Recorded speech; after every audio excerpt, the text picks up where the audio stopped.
The world is fighting a common enemy. One virus has redefined the world order as countries are racing against time to find a cure.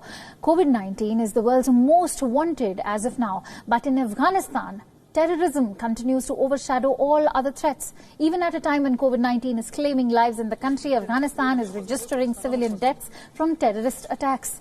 A recent report by the United Nations Assistance Mission in Afghanistan, or UNAMA, brings alarming figures to light. More than 500 civilians, including 150 children, were killed due to fighting in Afghanistan in the first quarter of 2020. The UN report now highlights the need to protect civilians from harm, especially as the bigger threat of COVID-19 looms large before Afghanistan, a country with a poor health infrastructure.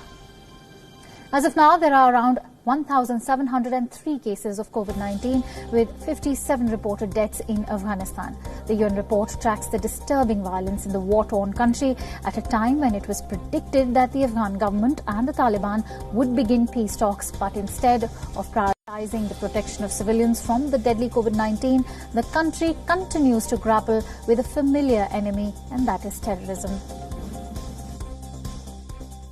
And now for more insights, our Kabul correspondent Mustafa Kazemi gets us this ground report. Listen in. The world is battling COVID-19, and just as Afghanistan is doing so, there have been at least 57 confirmed deaths due to the virus-related illness and more than 1,700 confirmed and positive coronavirus patients in Afghanistan. But that is not all going on here in the country. On Monday, a United Nations report released here in Kabul said that there have been more than 1,200 deaths and injuries due to the war only in the first quarter of 2020, meaning that in the 3 months since the 2020 year started, there have been 533 civilian deaths and 760 wounded.